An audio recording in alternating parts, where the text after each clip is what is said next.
and girls. Well, this is going to be fast and furious. Well, we finally got our big, beautiful bill. I don't know how the head of the Senate has the ability or the authority to just wipe something out of a budget and then we can't even discuss it. So we lost all the billions of dollars we're paying off to illegal aliens. So we lost a lot of money there. I guess they figured we still got to be all-inclusive. Anyhow, Jim Voss, high above my garage, 8 or 10 feet, with another episode of Just My Opinion. I got it all figured out. I figured out what the problem was. Well, 2 things, maybe 3. We started out with the big, beautiful bill, which was kind of like a Rolls Royce. And after the amendments, got fought about the amendments and the sub-amendments and the additional amendments, we got a Yugo with a brand new set of Pirelli tires. That pretty much describes the bill. Now, the thing about it I like for me is I get the old folks exemption of $8,000 and I don't have to pay any more income tax on Social Security, which never made any sense to start with because I've already paid income tax on that once. I don't think I should have to pay it twice, but that's going to be nice. Oh, but it doesn't happen until 2025. I'll probably be dead by then. Anyhow, that's an emphasis stomp. Here's our problem. We are a bunch of greedy-ass people. Just greedy. We always want that little bit extra. If we get a COLA of 2.8%, we always say, man, if it had just been 3%, I would have got X amount of more dollars. This goes on constantly. If we get a tax refund of, say, $3,500, you think, well, you know, if I'd have got $4,000 back, I could have that giant 83-inch screen they got at Walmart now. Boy, that's one badass television. We all want just a little bit more than what we're given. And I think that's kind of a sin. It really is. Anything you're given is a gift. Gift from God most of the time. But you know, having stage 4 cancer, when you're given, like I was, a year to live, you think, man, if I just had 2 more Christmases, if I could just see so-and-so graduate in 3 years, if I just had, that's our problem. We always want just a little bit more than what we're gifted with. Most of the time we didn't do anything to get the gift to start with, but we always want that a little bit more. You know, you work hard all your life, you retire and you look at your retirement check and let's say it's $2,000 a month and you think, boy, if it would just have been $2,500, I could have kept my boat. That's our problem. Greed. Pure out and out. Greed. And it's a sin in the Bible. It says it is. To be lustful about money, to be greedy. We always want that little bit of extra one. When we're selling our business, getting ready to retire, you know, and we get $38,000 for the business, and we said, man, if I had just got $40,000, I'd have been set. I could have paid off every one of my bills. Now I got this one little charge card I got to pay off. We're never satisfied. I remember growing up poor, not dirt poor, maybe like gravel poor, but not dirt poor. But I remember listening to my father talk about having nothing. He told me that as a child, a couple of pieces of fruit was a good Christmas. He didn't want for more because he knew there was no more. Our problem is that we have turned Uncle Sam into Santa Claus. We expect, and that's great socialist thinking, we expect the government to take care of us, to rear us from cradle to grave, and to take care of us during that entire time till we take our last breath, and then to help our loved ones after we're gone. Life is what God breathes into your lungs when you're born. And that's all that He's going to give you. From then on, you're on your own. You're going to get that first breath of life, and you're going to hang on to it for as long as you can, because without it, you're dead. But everything that comes your way should not be a gift. Everything that comes your way should be earned. Earned by getting schooling, going into the military, going to college, playing sports, should be earned. Because, trust me, if it's not earned, it's not appreciated. These folks that get these millions and millions of dollars at birth, it's a gimme. They never have to worry about working. Look at them. Look at where they are in life. They are the spoiled little rich kids that expect mommy and daddy, even though they're dead and worm dirt, to still take care of them. They've been given a giant corporation with millions of dollars in the bank, and they never have to work a day for it.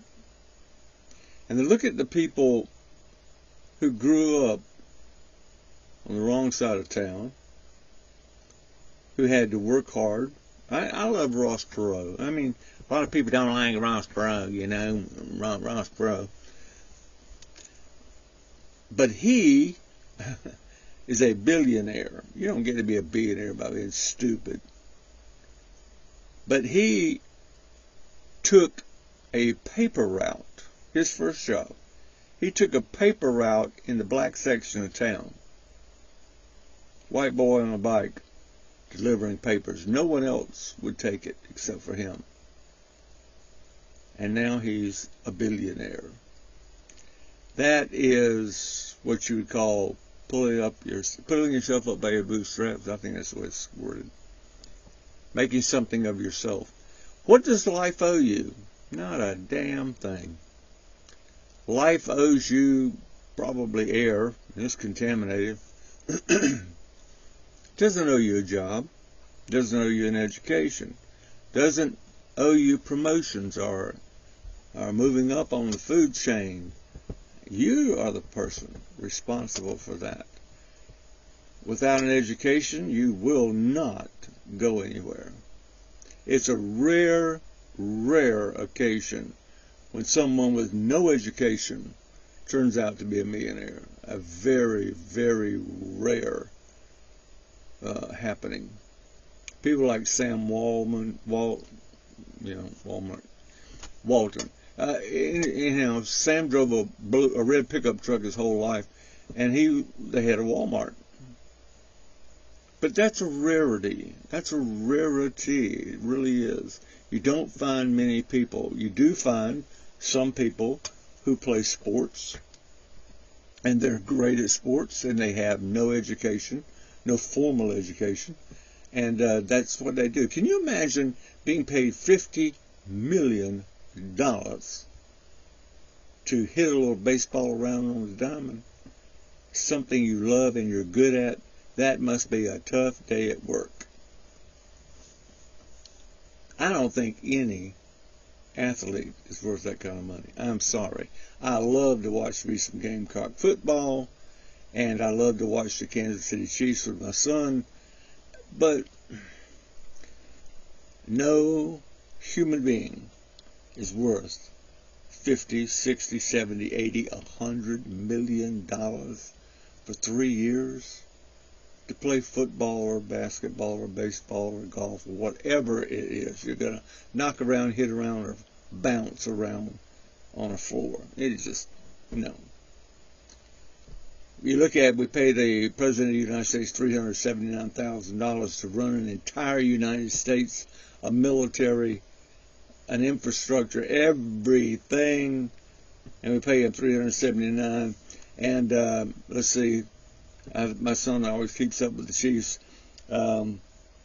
Their quarterback got $100 million for 5 more years or something like that. Look at LeBron James. Look at what kind of money they make to just bounce the basketball around. Phil Mickelson, those kind of people on the tour, millions, hundreds of millions of dollars. And every time someone makes a caricature of yourself, or an ink pen, or a coffee cup, you get a royalty. You get a royalty. And I love to sing. I mean, I'm not that good, but I love to sing. But I think about when I was with James Brown, when I was his bodyguard. Mr. Brown would sing the same songs over and over and over. He never had any new songs, but every time they played one of those songs, they had to pay him a royalty. And I remember every six months he'd get a check for $1 million. Now that's without working at all. That's $1 million just on a royalty check every 6 months. You're blessed if you have that talent to do those things. I mean, some people are just meant to be bookworms. Some are made to be lawyers. I don't know how, but anyhow, I don't know. Politicians might be a gift. A gift. I don't know. That's the wrong word. A plague, maybe. Infestation. I don't know. But I'm really down on politicians right now. I still think that the swamp is full. I still believe that there are lots and lots of people that are elected that are slithering around on their stomachs, and they speak with a forked tongue, as the Indians used to say in the movies. Why would you spend $100 million to get a job that pays $200,000? That is the good old boy world at its height. Nancy Pelosi was worth $140,000 when she was elected back in the dinosaur era. And now she's worth $40 million. You don't get there by making $100,000 or $150,000 a year. Insider trading goes on all the time. They know where the road's going to be built. You get them to devalue those roads by taking it from commercial to farmland. You wait for the road to get ready to go through, and then you sell it back. You rezone it again back to commercial, make 10 times your money. And they are packing it away. Now, I want to ask a question. I think it was about a month ago, they found several senators who had siphoned money off of the top of war money for the Ukraine and Russia war. What happened to them? Investigated? Held accountable before any subcommittee? Called to witness, even answer one question? No. Tier 1, Tier 2 living. Tier 1 is us. Tier 2 is you live in cover your ass never land. No matter what in fact, I looked that up. And do you realize that they passed this in 2000? I want to say 2000. Many elected officials are exempt from prosecution in things that they do while they're in office. Think about that.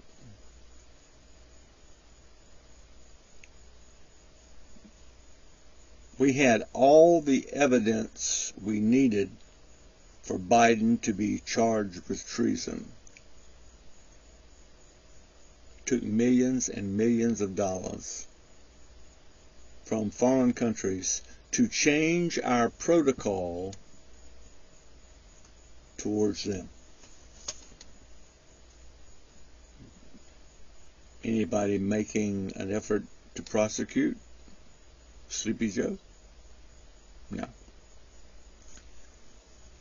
Think he'll ever do any time? No.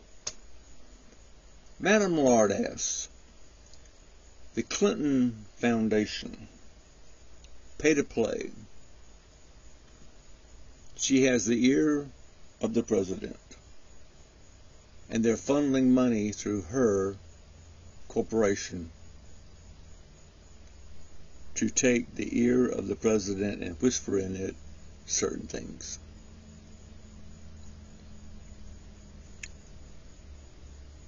Left 6 people to die on the rooftops in a foreign country, and told the cavalry to stand down because Barack Obama had gone to bed, just like Hitler was asleep during the first invasion at Normandy.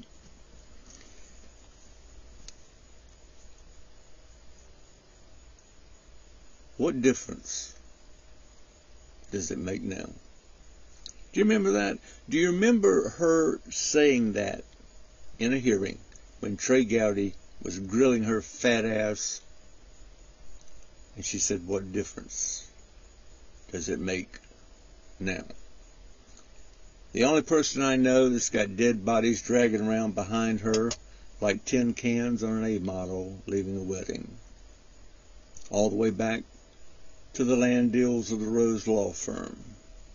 All of them died in their apartments. Strange causes, but nothing provable.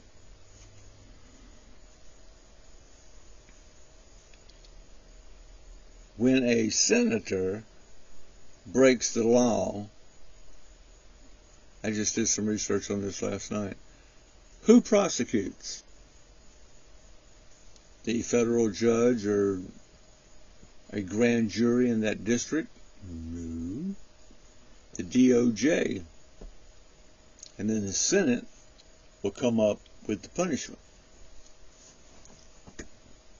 Now, if the Senate committee is doing the same thing, the people on there are siphoning money off of these different accounts, do you think they're going to shine a light on themselves by convicting their brother here? No. They will censor him and then put him out to pasture.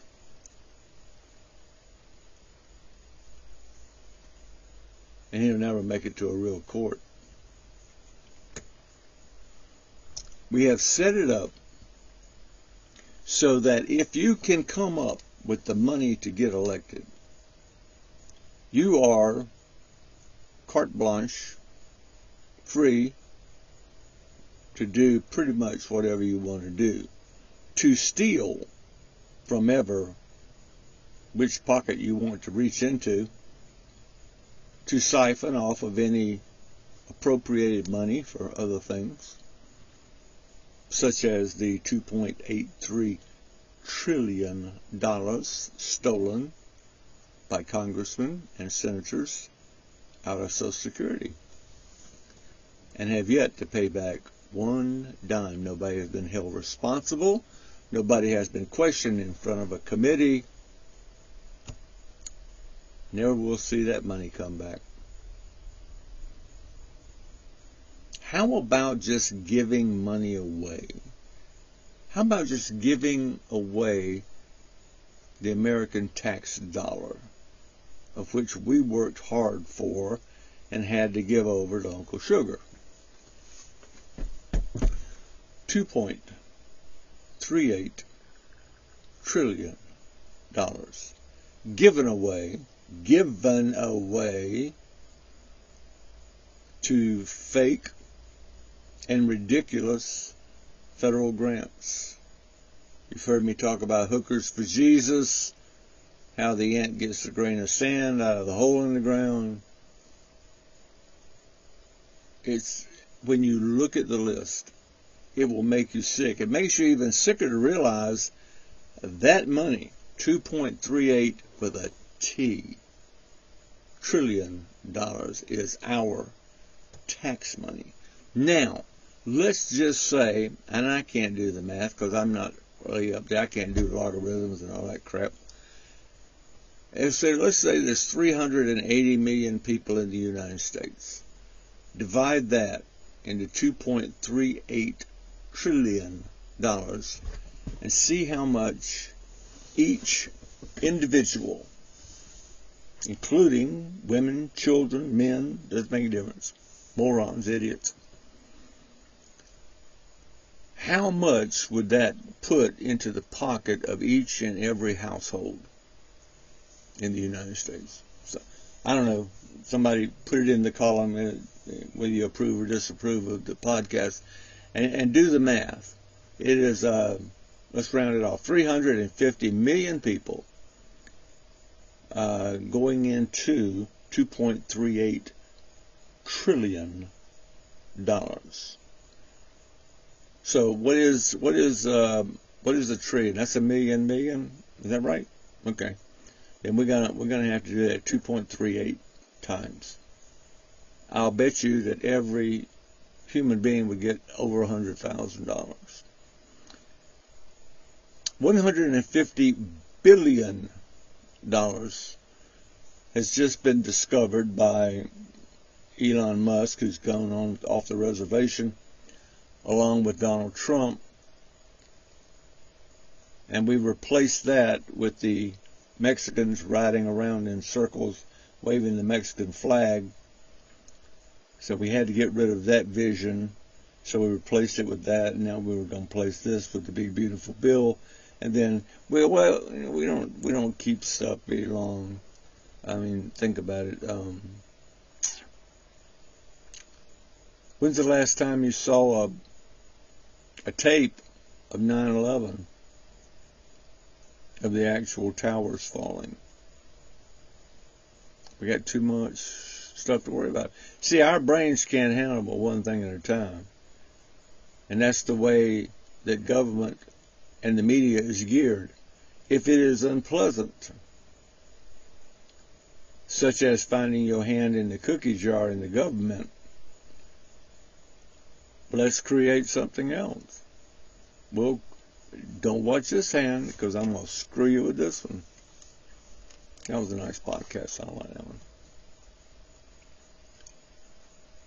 And here we are, and I hate to feel like this, we're helpless. We're helpless. Now, I don't know if it was true or not, but they came out with a list of people who siphoned money off of the Ukraine war money. And old Lindsay was up there, Madam Graham, about fourth with $73,000, something like that. And they pull and plug money so much until it gets to the point that no one's keeping track. Who's got the money? Hell, we don't know. Where's that money at now? Well, I don't know. If you ever lost the payroll for the military, you wouldn't be doing, I don't know. You'd be going out, which cell do I go to now? But no one's ever held to account for the missing money, the missing land, the missing weapons, the missing whatever in the military. You never hear of anybody being brought to justice. So what we've done is we've set ourselves up where, once again, we've got the fox watching the hen house. And every now and then they'll throw us a little bone from the table. I'm thankful for what President Bush got through. President Bush, oh God, forgive me, Lord. President Trump got through. But you know, I wonder how orchestrated all this garbage is. Like I said, we started out with a Rolls Royce and we ended up with a Yugo with a set of Pirelli tires on it. Yeah, it's got some good stuff in it. But once again, when we also finished the border yesterday, it's done. This month, 0 crossings. 0 crossings. During the Biden administration, the average was 110,000 per month. 0. The wall's already paid for itself. Already paid for itself. This last one is just going to piss off some people, and I am so sorry. Who the hell dreamed up Juneteenth?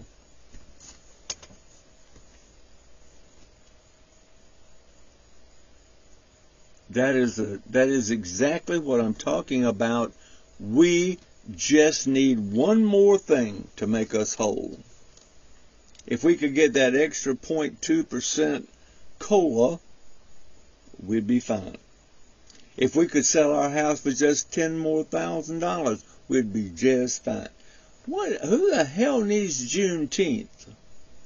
It's to celebrate the freeing of the last slave. That's important. How about this?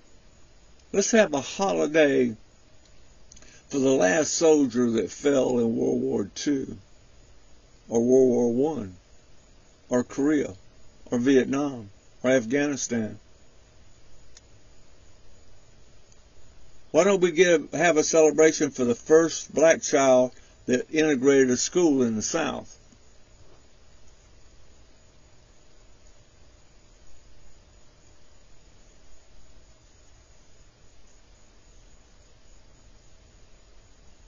Juneteenth? Who celebrates Juneteenth when the black slave trader in South Carolina had 15,000 slaves today and he traded them all out? Do they celebrate Juneteenth? No. Reparations? Please. Give me a break. Everybody needs a free ride on that one. We'll start with the American Indian, because we didn't ever ride into the hood and kill women and children. We never took blacks, put them in the street, made them march 500 miles in the snow. We never gave them blankets infected with diseases to effectively commit genocide on a race of people. We never took their homes. We never took that fertile land and put them on rocky soil where they couldn't grow crap. Where today alcoholism is 46%. Never did that. So line up if you want reparations. We still owe a lot of people. Juneteenth? Who the hell dreamed that up? You got Black History Month. You got Martin Luther King Day. One more little thing, and I will feel better about myself. God help us. It's about time we got satisfied with what we have. And if you don't have it, you didn't try and get it. If you don't have it, you didn't fight for it. If you don't have it, you didn't go to school and get more education and apply for it. If you don't have it, you have no tenacity. If you don't have it, you don't have any character. Now, if you don't have happiness, so be it. Join a whole lot of other folks. Jim Voss, high above my garage, 8 or 10 feet. with one statement. Always try to succeed and be better than you are. But for God's sakes, be happy with what you have. Think about your health. Think about your family. Think about you're in a country that is free. All the liberties and all the freedoms in the world God gives us each and every day. And for that, you need to thank a veteran. I love you. Love all my vets, all my cops, all my first responders, and especially that lady in the third row and the blonde nurse with the arthritis. I'm out of here. Later.